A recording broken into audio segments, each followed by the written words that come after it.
Hi everyone, welcome back to my channel Awareness Hub.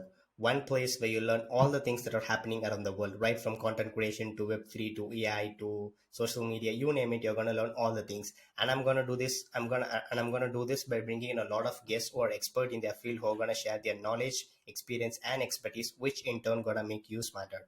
So far we have done a lot of episodes which are helping a lot of people. And having said that, in this session we have Gowri with us, who's a very good resume writer. She's like so expert, and she has her own agency who's helping a lot of individuals get job by crafting a very good resume. So I'm gonna break down all the things that you should understand in order to write a very good resume and a cover letter to get a very good job or to land a very good job. So this session is going to be like really helpful. So without further ado, let's get to the show. So, hi Gauri. First of all, thank you so much for accepting my invitation and being on my show. It's a great pleasure to have you here. After looking at your profile, I thought like I have to kind of interview so that people kind of understand the importance of resume, like how to write a good resume. I thought like if I bring you to my show, maybe I can kind of give the value to my audience. So it's a great pleasure to have you here on my show. How do you feel to be on my show? I feel great, Anish. Thank you so much for this wonderful opportunity. This is, in fact, my first podcast interview, I would say. I am so happy to be here, and I am so happy that you are doing something like this to reach out to more job seekers and help them with their job search process. So I'm really, really happy, and thank you so much. The pleasure is all mine. Got it, got it. I'm like, another thing is like, I'm like so happy that I'm the one, interviewing you for the first time. So I'm happy for that as well. Actually, as you said, one thing why I specifically started this is because the people around me, what I've realized is like, most people are like, don't even know the things that are happening in the world right now. Like, I don't mean to say only, writing the system about, resume. I don't mean to say only that. Like, if you speak generally, there are like a lot of things that's happening. I mean, like, right from artificial intelligence to Web3. I mean, like, there's a lot of stuff that's happening. But it's very sad to see that people around me, the college where I study, it's like, people don't even know there's like an career, something known as freelancing. They don't even know something known as content creation. So I thought like, it's my sole intention that I have to kind of, bring people like you to give this awareness to talk about, content creation, social media, be it resume, be it LinkedIn. So like, I thought like this is my sole intention. So that's why I've just, started this podcast and this video show. So with that, I think it's going to bring a lot of value to my people. And whenever I'm That's a looking for very people, yeah, go ahead. Yeah, I was just saying, Anish, that it's a very noble pursuit because, like, I don't think things have changed much. Like, since I graduated, that was in maybe 2012-ish until now. Like, I don't see much things changing. It's still the same when it comes to the whole no skills. I would say job searching is a skill, and that training is not given properly in college. And right now, where we are now with the influx of technology and things changing every single day, it's very important to be up to date and know what is happening, and also know what the job opportunities are and the kind of opportunities that open up for you. So I think this is a very noble pursuit that you're on to right now. You're going to help a lot of people. Yeah. Exactly. Having said that, I would just love to start with the word resume itself. So recently, if you take even my career, I'm just taking myself as an example. When I started my career as a content creation, when I started creating content on social media platforms, then slowly I got to know about this freelancing. Then like slowly I got into freelancing. But then like later on, what I've realized in a sense while being in freelancing, I've just realized that more than resume, portfolio is important, because like that's how I've been observing. Maybe like I can be wrong. So my question here is like taking myself as an example. We've been trained due to this internet, this technology. Like we've been trained that portfolio is like more important. Like we have to show your work. So like nobody even speaks about resume. So can you just clarify that? Can you just say me like how important is portfolio, as well as like how important is a resume for anyone who's looking for a job or like anything? Absolutely. So a portfolio is a very visual and interactive way to showcase your work. And even though it's becoming more prominent nowadays, I very much disagree with the fact that resumes are going to be obsolete in the current social media or internet era. And in fact, I can go to the extent and say that resumes are more important than portfolios, if you ask me. So the reason why I'm saying this is because the purpose of a resume and a portfolio are entirely different. They have two different purposes. So while portfolios are designed by social media or content creators like yourself, and also so many other job seekers. Portfolios are a great way to show off your work. But Got resumes, on it. the other hand, the purpose is to give a very comprehensive overview of the person's qualifications, experiences, and skills. So if you look at it from a company's perspective, it's not just enough if they get to see the proof of your work. They also want to know all about your work history, your qualifications, certifications, your skill set, and over and all, how are you a good fit for the position? So a Got portfolio it. cannot communicate it to that extent. And additionally, many companies are still using resume as a very standard hiring process. So when they open up a job opening, they're still asking for resumes. And that means it's very much Resume. important in the current hiring trend as well. And also many companies are using this software called the Applicant Tracking Software for the hiring purposes. And the ATS cannot read portfolios. They can only read resumes. So that is why I would Exactly. say that what I would recommend is have a resume. And additionally, if you are from a very creative kind of industry, or if you're someone, if you're a graphic designer or a website designer, on your resume, also have the link to your portfolio, because it can really supplement your application and it can make your application stronger. But in no way I Got would it. say is it possible that portfolios can replace resumes, because the whole purpose, the intention, and the importance of portfolio versus resumes depend from company to company. Got it. It's like, as you said, like it's like portfolio. I mean, resume as like kind of, gateway. Like that's the place like where people kind of know you, who you are, what you have, what have you done, what's your graduation and stuff like that. And in the resume, like as you told, like if you put in the portfolio link, it'll kind of add a supplement layer, which can be, can kind of elevate you to getting the job, right? If I'm not wrong. Absolutely, absolutely. Because if you are, let's say you are from a very creative kind of industry where I would say Mm-hmm. either fashion designing or Got graphic it. designing or a content creator, as a company, we want to see proof of your work. Companies want to see proof of your work. And along with the proof of your work, they also want to know what is it that you have done in your career? What is your skill set? What are your certifications?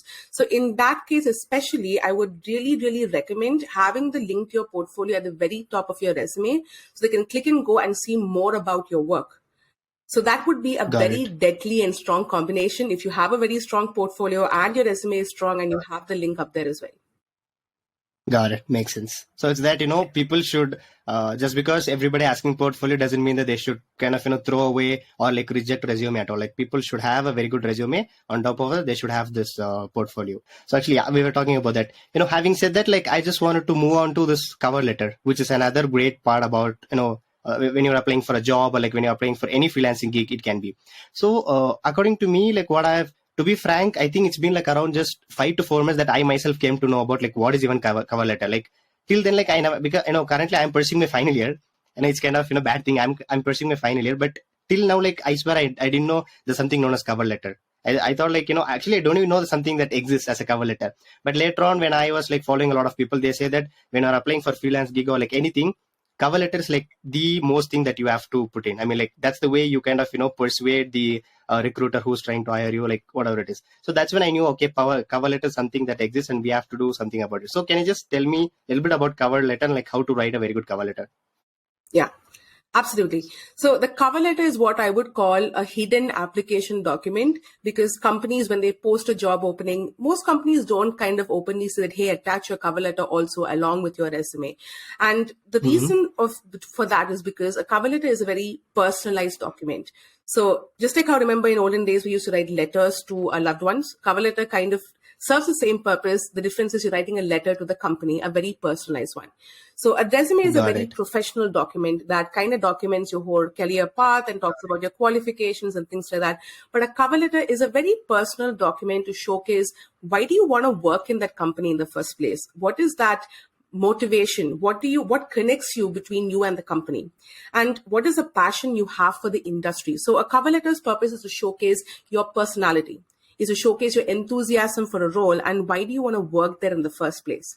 So Got companies it. will not openly say that we need to, majority of the companies will not say that please attach letter also.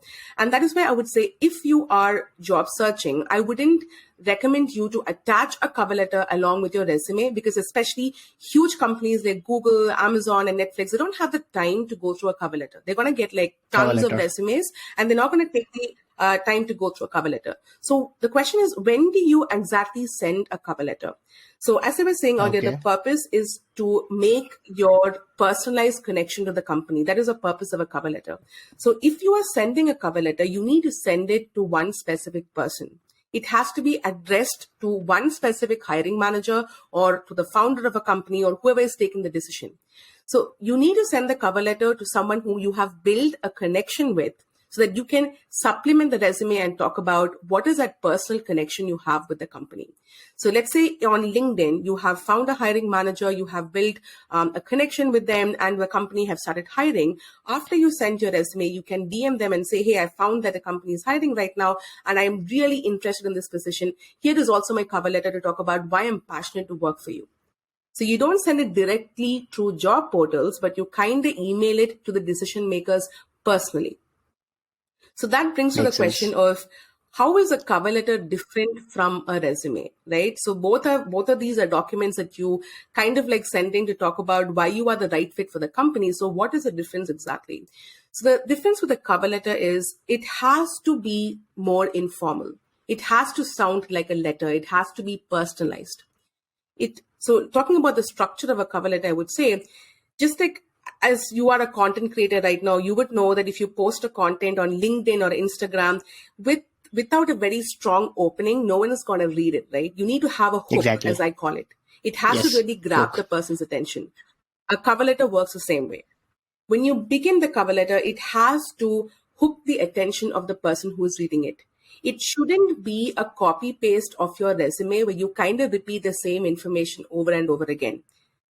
I did a very recent reel on my Instagram page talking about how many of us write cover letters, or we use the language the same way as it was in the Shakespearean times. Like we talk about to whomsoever it may concern, or dear sir or madam. It's too formal. You have to address it to a specific person and say, hey, and use the hiring manager's name. And begin the cover letter with a hook. What I mean by hook is, begin with a story that connects you to the industry or to the company. What about the company's mission are you really excited about? What do you like about the company? Start with a story, a childhood story, or something that happened recently. Maybe you used one of their products and you're really happy with it. But you have to begin with a story to hook their attention. In your cover letter, you also need to highlight only your core achievements. Like in your resume, you have given everything that you have done in your career, the most important things. Filter out and show only the really, really, really important achievements on your cover letter, and highlight the skills that you have used. You need to give proof of only the most 2 or 3 most important achievements on your cover letter. And most importantly, end your cover letter with a call to action. How do you want them to reach out to you? Do you want them to call you, email you? What is a CTA? So this is the layout I would recommend for a cover letter. To just recap, it has to begin with the hook. It needs to talk about 1 to 3 of your top achievements and talk about how you will use those skills to help the company. It has to end with a CTA or call to action, giving the company the exact instruction of how to get back to you, whether it's by call or email, and it has to be highly personalized. The language has to be informal. It has to be like you're writing a letter to a family member or someone who's working in your dream company. And with regards to when to apply or how to use a cover letter, I would recommend for 2 instances. If you are a recent graduate, or if you are someone who is studying in college, attaching a cover letter or using a cover letter to reach out to your target hiring managers makes a huge difference, because when a company is hiring and looking out for young talent, they want to know your motivation to work in the company. What is your passion for the industry, and what do you want to do when you start, working with the company? So a cover letter is a great document to kind of showcase your love for the industry and love for the company. And if you are a college student or a young graduate, you can reach out to hiring managers and send them your cover letter directly. The second instance where I would recommend a cover letter is if you're applying to a startup. Because when it comes to a startup, they're not going to get huge volumes of resume. The number of resumes they get are going to be less. And they're not going to use an ATS for the hiring purposes. Most startups don't. So if you want to work with a startup, find out who is the founder or director of the company and send them the cover letter, email it to them personally, and talk about why you want to work in the company. Why are you passionate about the company? Makes sense. So actually, I mean, it was like really great one. Not only I've understood the power of cover letter, but like I've understood the way how to use it. Like, and as you like, the question should be like, why should you use it? Like, how should you use it? So, to kind of, to sum it up, you said that, as you said, they're like not very big companies are going to look at your cover letters because they don't have the time. Since they're getting, tons of resumes, there's like no chance they're going to look at your cover letter. On the other hand, like we have to use cover letter, like if you are applying for, I mean, like if you're a recent graduate, like when you're applying for any startup, so that's when they're going to, have time. So that's when they know that, okay, this particular guy, let's say, for example, I'm applying for any, startup. I can say that, okay, I have like, so-and-so importance for working in your company, and I can deliver like so-and-so results. So that's when they're like, okay, Anish is like really, he's showing like really a lot of interest in working with us. Maybe we can consider him. It gives that edge, right? When we compare to other people, just randomly, just, sending this resume. And the best part is that, as you said, this trick which you gave me, that was like kind of, mind blowing, because you said, don't attach your resume. I mean, don't attach your cover letter with the resume. Rather, we have to send the cover letter through LinkedIn to managing directors or founders. That was like kind of really different, because as of now, like so long, whenever I go through LinkedIn, when people are trying to speak about cover letters, they just say that, like, just attach it with your resume. Like, I've never heard this kind of trick, I would say. So this was kind of very different for me. I think this is going to like really be important even in future. Like, even I am planning to get into a job, like I think I can use this, so it's going to be like really helpful, I think so. Yeah, absolutely. For my audience as well. Yes. So next, coming back to this APS, which is called Application Tracking System, right? Even this is kind of like very, very new to me. I mean, I think it's not only new to me, I think it's like new to for most of the people, because like we've never heard of it. Like, we just knew that if we send a lot of bulk or resumes, I mean, like all the big companies, obviously they'll get a lot of emails, right? So we just knew that they'll just scan through the emails and they'll just reject it or like kind of accept it or what. But this is like first time I knew. I know, I'm just trying to understand that there's a software like this application tracking system which kind of does the work for you. So can you just tell a little bit about yourself and like how to beat the system, like how to beat the APS, and like how to write a very good system, I mean resume? Yeah. So this word ATS is kind of very popular now, but companies started using an applicant tracking system very much in the 1990s and early 2000s itself. Wow. And there's a lot of confusion and doubt about how exactly an ATS works, because companies by themselves, they use different models of ATS. Even they can't give a hard and fast rule as to how an ATS works and how you have to go about doing it. So the whole purpose of companies using an applicant tracking system is to make it easier for hiring managers to sort the resumes, track the resumes, manage the applications, and get the hiring process to be much faster. Because imagine a company like Google, Netflix, Amazon, where they're going to get tons of resumes, 500 minimum, I would say, a day. And it's not possible for humans to go through these individually. It's going to take a very long time, right, for each person to go through resumes. So in order to make the hiring process shorter and to make save a lot of time and money, companies use ATS. So it's basically a software where when all the applicants' resumes are kind of stored into one place, and it makes it easier for hiring managers to pick the best resumes or basically I would say for them to know who are the candidates who are most perfect for the roles that they are targeting. And also, one more reason why companies use ATS, especially companies abroad, is because it is a software and doesn't show any sort of bias depending on someone's caste or creed or race or whatever. So it is a very fair way to kind of get the job seekers' applications and be very fair in the whole recruitment process. And that is why companies use the ATS. Now, coming to talk about the terms of how an ATS works. So basically, ATS works based on keywords. Now, when a company is hiring, they always put up a job description out there. And if you look at a job description, or if you evaluate 1 to 3 job descriptions for a similar role, you will start to see some sort of a pattern. Now, what I mean by that pattern is you will see a few keywords being repeated across job descriptions. Now, these keywords could be specific skill set. It could be industry-based words like a skill set or a certification. It could be some sort of an educational qualification, but for a specific kind of role, let's say an entry-level role or executive level role, if you analyze a couple of job descriptions for a similar position, you will start seeing this repetition of keywords. Now, this is how the ATS works basically. Now, when all these resumes are sent to this applicant tracking software, the ATS is going to scan the resumes and pick out the resumes which have the most number of keywords in it.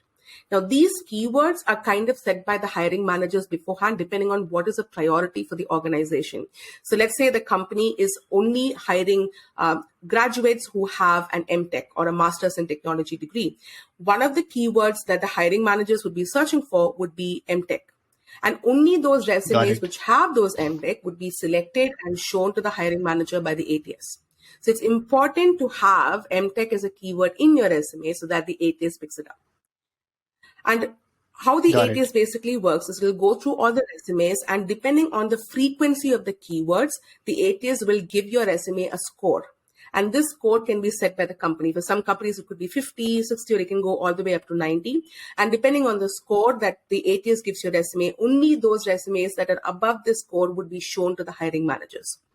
So basically, the bottom line is, if your resume doesn't have the keywords which are relevant for the position, then it's not going to be screened by the ATS and shown to the hiring manager. So that is how the ATS works. But I also want to add that there is a lot of this fear and confusion around this ATS software, right? Like I've seen so many posts on LinkedIn and so many people, not to badmouth them, but there is a lot of fear mongering that goes around this whole ATS software. So if you ask me, the ATS is not like, an evil robot out to get you, because eventually companies want to hire someone. So if it's going to make the hiring process very difficult and use a robot, they're not going to find the right candidate. So I wanted to think of like a 20-80 ratio where if your resume got rejected, 20% chance it didn't have the right keywords. And 80% chance is the hiring manager wasn't impressed. They didn't see what they wanted to see. You haven't communicated your skills. Your resume is not marketing your strengths. So that is why it didn't get rejected. So don't obsess yourself too much about the keywords or the ATS. Think of how you can make your resume better, because eventually it's going to be read by a human. It's going to be seen by a hiring manager. A person is going to read your resume. So always when you're creating a resume, think more about the hiring manager reading it and how can you make your resume a very concise and impressive and market your skills and your achievements to make it impactful for the hiring manager and not for a robot. So again, what I want to talk also about is how do you find the keywords, right? Like there is always this use keywords in the resume, use it. So how exactly do you find it in the first place? Yeah, so but Gowri, so what I want you to know, actually, before you get into how to find keywords, I kind of started getting a doubt over here. Like you said that basically ATS software looks for these keywords, right? It looks for the keywords, and based on that, it gives out the scores and all. So actually, it's at the end of the day, it's a machine. Like we'll not know machines can be proper, and obviously it's like better than humans. It can do a lot of work. But my question here is that let's say, for example, there's thousands of people who have graduated MTech, and that's the kind of keyword. Okay, so now my question is everybody can just randomly they can stuff in as many keywords as they want, right? As the word MTech. Yes, they have completed they have completed the graduation MTech. Now, everybody can put in the word like MTech, right? So in that case, how will the machines kind of, filter out and kind of give the results? Like, is there anything related to that? Or am I getting it wrong here? I'm so glad you asked this question, Anish, because I've come across resumes which are stuffed with so many keywords that it doesn't make any sense when someone is reading it. So again, that comes back to the point of when you're writing your resume, think about the person who's going to read your resume. Okay, the ATS is secondary, the keywords is secondary. It's more about marketing your strengths. And when it comes to what keywords, so the ATS is not just going to be looking out for one single keyword. It's going to be looking out for a couple of them. And what these keywords are is what is determined by the hiring managers beforehand.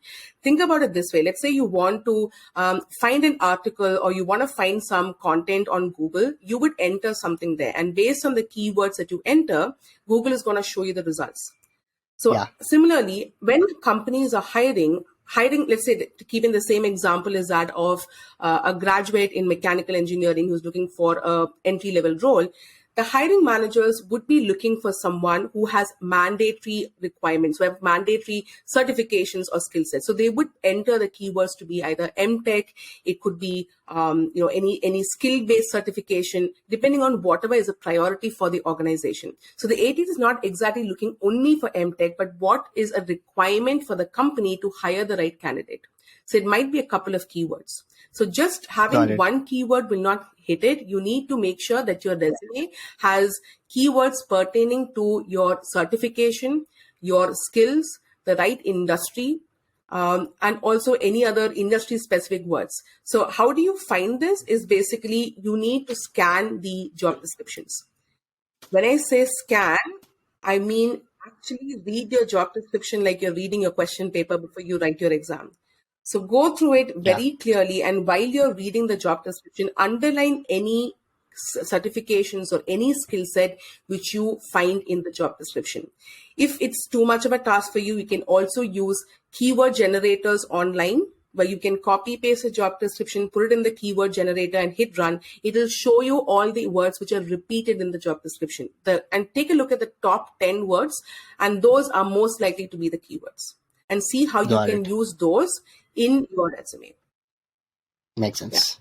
Now, now I've able to understand is that it's not only just, one type of keyword that it's going to look a couple of them. And as you said, again, you've given an hack over here. As you said, if it's taking a lot of time for you to kind of, go through each and every resume and generate all the keywords, maybe we can use the keyword generator.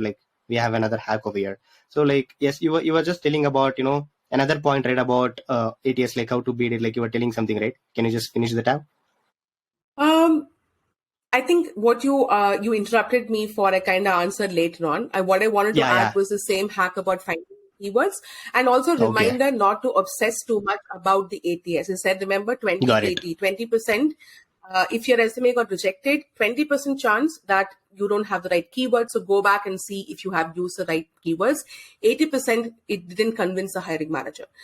Many people confuse the ratio and they think, oh my God, my resume got rejected because these are ATS friendly. I have to fill it up with keywords, and it ends up making no sense at all. So it's more important to keep, the person reading the resume is the person who's going to make the decision to call you in for the interview or not. So always keep that in mind when crafting your resume and not prioritize the ATS over the hiring manager. Makes sense. That was it was really good about knowing about this ATS. Now, coming back to this one, I think it's kind of golden thing, LinkedIn, because when we currently, if you speak of the word job, LinkedIn comes into our mind, because everybody have been speaking about LinkedIn. You have to be active on LinkedIn. You have to, start building connections, start, looking out for jobs on LinkedIn. I mean, it's when you hear the word, it's equals, job equals LinkedIn. That's how it's been for the past 2 to 3 years. So what do you think about LinkedIn? I mean, how as a candidate who is looking for a job should position himself or herself on LinkedIn, or how should they connect with recruiters? Do you have anything to say about it? Yeah. So the word LinkedIn gets thrown around a lot, and LinkedIn is pretty much like the Tinder for job seekers, I would say, if I can word it that way. If you want to go date, you have to have, mostly, if you want to do it on your own, you need to be on a dating app. Right? So if you want to find a job, you need to be on LinkedIn. There is no way around that. So in fact, Forbes magazine conducted a recent survey and found that if in your resume, 71% of, let me rephrase that again. What Forbes magazine found that is when you send your resume, and if in your resume you have attached a link to a comprehensive LinkedIn profile, you have 71% more chance to be called in for an interview. So that means that if in your resume, if you don't have a link to a LinkedIn profile, or if you don't have a comprehensive LinkedIn profile, you're not going to get an interview call back. 71%. That is a huge margin. So that kind of goes to show that you need to have a LinkedIn profile no matter what. It's gone are the days when, a job opening comes up and you kind of send in your job application and you wait for them to get back to you. It's not the same anymore. You need to be proactive in your job search, and LinkedIn is the platform where 90% of hiring managers are hanging out. It's a gold mine. you need to make use of it. You need to make use of the LinkedIn platform to kind of go out there and find the opportunities that are best for you and reach out to the right people. Now, so it comes back to the question of what you asked, Anish, in terms of what are the things that a job seeker can do or needs to do to kind of really leverage the LinkedIn platform. So I'm going to give you a couple of things to keep in mind, or things that you need to do in order to make sure your LinkedIn profile is kind of attractive to recruiters and hiring managers, and you're using it the right way. So the most fundamental thing that you need to do is to make sure that your LinkedIn profile account or your LinkedIn account is professional and complete. There's so many people who have a namesake LinkedIn account. They just kind of they put their names and then they've just created it. That's not the purpose. You need to make sure that you have a professional headshot. It's like, imagine that you have invited a few guests to your home and you kind of open the door and your entire house is messy. Like, nothing is cleared up. It's everywhere, all over the place. What is the impression you're going to give to your guests, right? It's the same way. Hiring managers, if they're interested in your resume, they're going to come to your LinkedIn profile. And you want to make sure that you give them the best impression. So in order to do that, you want to make sure that you have a professional headshot. You want to make sure that there is a cover banner photo. There is an About Me section that really tells your story of what is your passion for the industry and what do you see yourself growing in your career. What are the skill sets that you have? You need to have a very complete and concise About Me section. Your experiences and work experience is to be complete. So your profile basically from start to end has to be complete. It's a non-negotiable. And remember, it's a professional platform. So I see a lot of profiles with selfies and group fees in it, but that's not the point of a LinkedIn platform. It has to be professional, guys. And even the connections that you have in your LinkedIn profile, you don't need to have your best friend and your mom and dad on your LinkedIn profile, right? It is a very professional platform. You only use it for professional purposes. So every family, friends is on Instagram and Snapchat and everywhere else. But here it has to be only for professional and job searching purposes. The purpose of LinkedIn is to build your online brand. It's to build your professional brand. So the first thing, of course, is the fundamental is that your LinkedIn has to be complete. All the section has to be complete. The second thing after you do that, after you get this done, is to start building your online brand. Now, what I mean by online brand is here, you need to build your expertise in the industry. You need to portray that you are someone who have the skill set and you have the qualifications required to stand out outside of the other candidates. Now, in order to build your online brand, you need to make sure that you establish yourself as a thought leader. Like, you would definitely know about this, Anish, as a content creator. I see on your page, you come up with content every other day. You have a podcast channel. So people naturally think of you as a thought leader, someone who knows a lot about the industry, who knows how to interview people, who's very active on LinkedIn. So that is something you need to do. You need to make sure that you start posting on LinkedIn. It doesn't have to be very fancy kind of post. You can start with a very short article or write-up about why do you like your industry? Like, what is a new certification that you have got? What are you doing right now in your career? So you need to build a brand about yourself, and you need to start posting and start becoming active on LinkedIn. That is the second thing that you need to do. Start posting. You don't have to start every day, but start with maybe 2 posts a week and slowly build up your pace after that. But you need to start building your online brand on LinkedIn. And after that, what you need to do is you need to start reaching out and building connections. LinkedIn is a professional networking platform. So if you are reaching out to someone via messages or commenting, no one's going to take offense, because that is the whole purpose of the platform. It is to reach out to people and build connections. So after you have done both of these, start identifying people who will help you reach to your dream job. Who are the hiring managers, recruiters, decision makers, industry thought leaders whom you would like to get in touch with. So make a list of that and start following their pages, see what is happening, react with their content, and start getting active on the platform. So it all starts with, getting over that fear of, okay, how am I going to do this? Like, how is it going to be? Just do it. Just start with optimizing, completing your profile and putting up the shortest article that you can use. And if you are afraid, or if you're thinking, okay, am I going to sound good? How is my language going to be? We have ChatGPT right now, right? Like, it is a boon to everybody, including me as a resume writer. Like, we can make the content extremely good. So utilize the technology that is out there and use it to build your online brand, because let me tell you 100%, even if you send your resume, hiring managers will look you up on LinkedIn.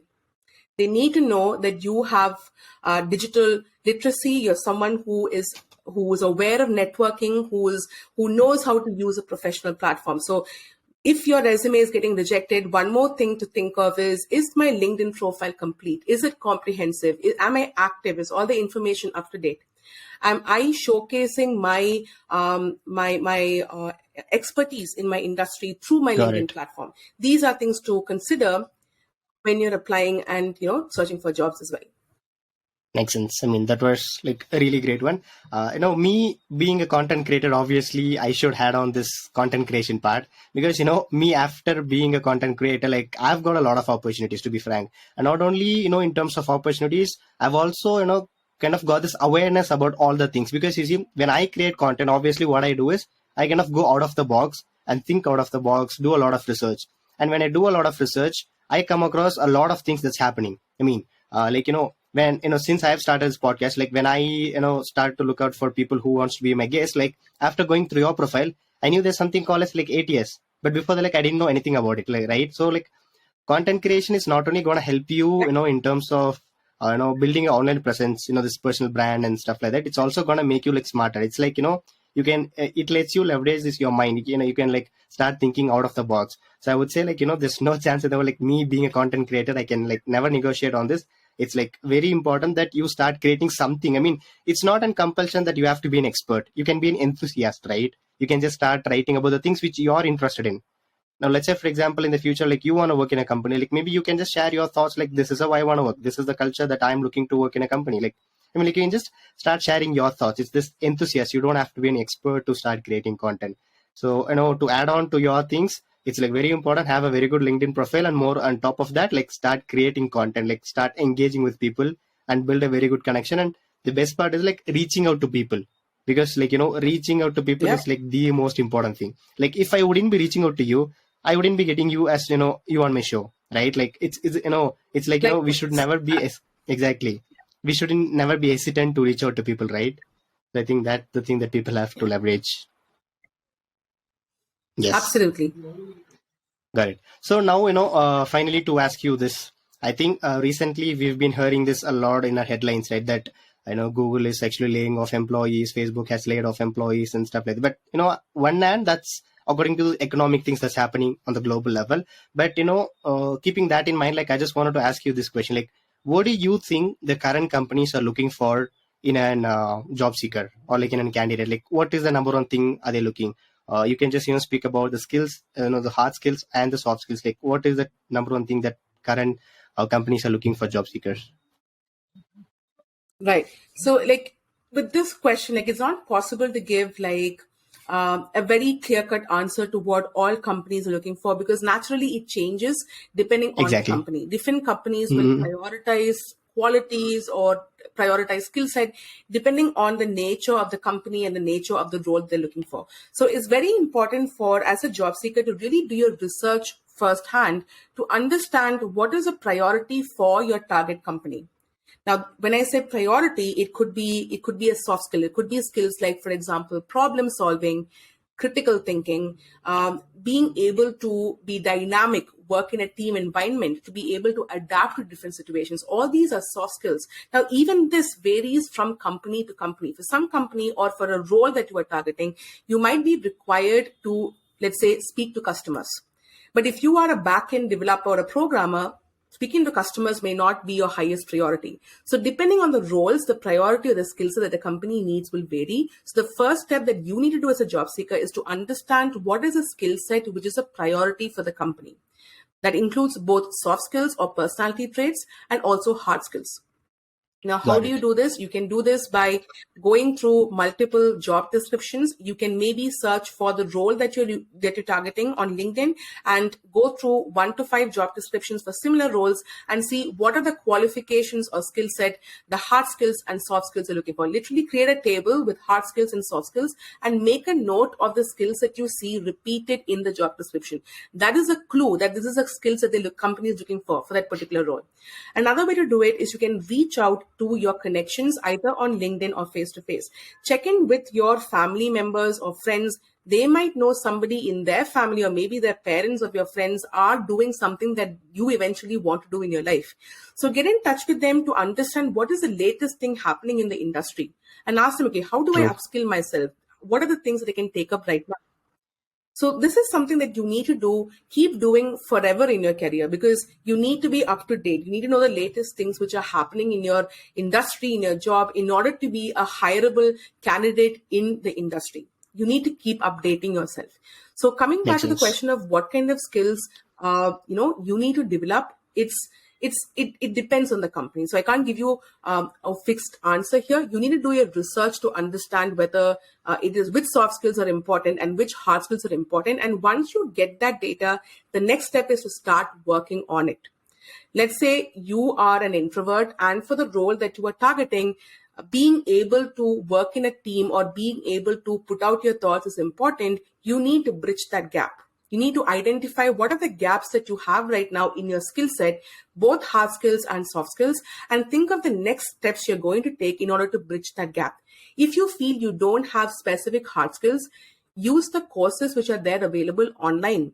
There are so many amazing platforms out there which which provide certified courses for you. I know there are too many, I would say, right now. So be careful to find out institutions Exactly. that provide very credible certifications. Like you can refer Coursera, Future Learn, because their certifications are given by Cambridge and Oxford University. So it is definitely of value. So find organizations which are certifying you and build your skill set to bridge that gap.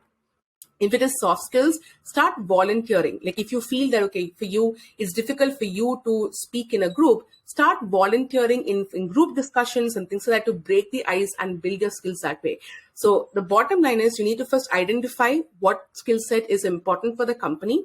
And second, you need to start working actively on it, because right now, if you look at the hiring situation, you need to be up on your game. You need to be aware of the latest skills. You need to be a fast learner, because otherwise you're going to fall out of the competition. And if you look at the True. companies worldwide, everybody is firing employees left, right, and center. And that is something which is not in our control. Unfortunately, we cannot control how the hiring situation is happening at the moment. But what we can control is how we develop ourselves as a job seeker, as a professional. How do we become better? How do we become more polished? How do we stand out of the competition and be up to date with the latest technology, the qualifications, and the skills? That is in your control. So work on that. Got it. I mean, that was like a really a great one. As you said, I think this number one, I would say like it's kind of underrated, because most people like don't give enough time reading the descriptions. Like if they're looking for a job, like if they look at Oh, the yeah. role, they just directly go and apply. They like just don't look at this description, and they don't kind of prioritize according to that. So having said that, I think it's like very important you read that. And best part, like as you said, you have to be a fast learner in this today's world, because like there's a lot of stuff that's happening, like rapidly, just like that. It's, as you said, it's in our choice. It's our choice. Like you have to be aware. So I firmly believe that awareness equals opportunities, in the sense like when you are aware, Mm. you will know what are the things that are happening, and according to that you will start working, which in turn can get you, a lot of opportunities. So it's like, I'm a firm believer that awareness equals opportunity. So it's kind of that. So having said that, like what is your last thoughts, like what do you want to add to the people, in your expertise around those job seekers? So what do you want to add? Right. So if I were to give my final thoughts, my biggest advice would be to actually college students who are either pursuing the final years of graduation or who have recently graduated. Reason being, like I see a huge gap in the education industry even now, because we're not, as we started the podcast in the beginning as well itself, that colleges are not training their students when it comes to job search skills. Having True. said that, we are living in an era where every information is available at our fingertips. So we need to also stop relying on colleges to educate us to understand how the job searching happens, because it's all right there. You can either reach out to mentors for help, you can either read articles, the information is all right there. So my final thought for early working professionals to graduates to those who are studying is to always be positive and have an open mind and a growth mindset. Because as I was saying, in terms of how the companies are hiring and firing is not under control, but you have to make sure that you're really growing in your career. So my top advice for you would be to start early. A big mistake I see among college students is that they wait till they finish their graduation to start looking for a job. You need to Makes build sense. your online brand and your profile much earlier. Okay, right? Since when you get into the third year of your college or the final year of your college, you need to start thinking about, okay, what are the career opportunities I want to target? What is it that I want to do in my career? Like, how can we leverage LinkedIn? Who are the people I can talk to understand more about the company? Who can I network? Who are the people in the industry or amongst my family or alumni or my professors who I can speak to understand more about what is it that I want to do in my career? This is very important. You need to start doing it much early and not wait till the last second to start your job searching. Another important thing to do is, especially when you're early in your career, is you need to be open to different opportunities. Now, when I say different opportunities, I don't mean like take up anything that comes your way, but you need to be open to taking up either volunteering work or internship role or any part-time roles before you hit that full-time role. Because I meet a lot of job seekers, especially young job seekers, who are like, I'm going to take up only a full-time job. I'm not going to take up an internship. It doesn't work that way. You need to build your experience, right? Got You it. need to start looking into internship opportunities, freelancing, to really get the hang of how it's going to be like working in this industry. So my key advice, top advice for, my final thought for the young graduates and, early working professionals out there would be to start early. Start job searching early, get your resume ready, get your cover letter ready, think of what you want in your career. And if you're someone who are confused of what I want to do in my career, seek the help of a career counselor. This is something which I see a lot of college students not doing, because I don't blame them either, right? Like when you are in college, you hear a lot of career advice from people who are not exactly qualified to give you advice. Like True. you have either your friends saying, hey, I'm going to go for this. Why don't you also join? We can be in the same institution. Or you get from family members saying, hey, why are you taking this? You should take that career choice. So you're kind of really confused of what you want to do in your career, right? So if you are in such a state, please seek the help of a career counselor. They are people who will understand your lifestyle choices, what you want to do in your career, your strength, your qualities, and help you understand which are the best career opportunities for you. Because if you get into a career path and you start to hate the job that you're doing, it's kind of difficult to pivot and go somewhere else. So why not start early? Start leveraging all the help that you can find and start early and have a positive and growth mindset. This is my advice to all the young job seekers out there. Got it. That was like really wonderful.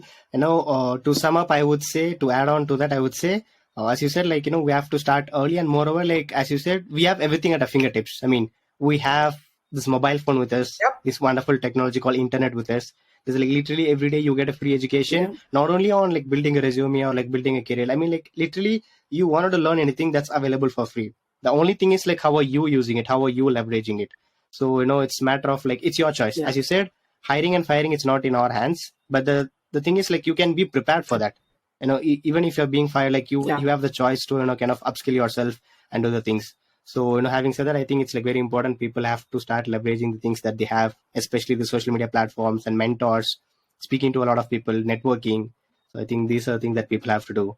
So that, I think it was a great session with you, Gowri. I mean, like, I've got a lot of insights which I think it's going to be really valuable for all my audience who are going to listen. Especially, I think, it's kind of, this resume one-on-one session. It was like really, kind of, that one, it was like, so valuable. I think it's going to be like really helpful for all my audience. So thank you so much once again for being Thank on my you. show.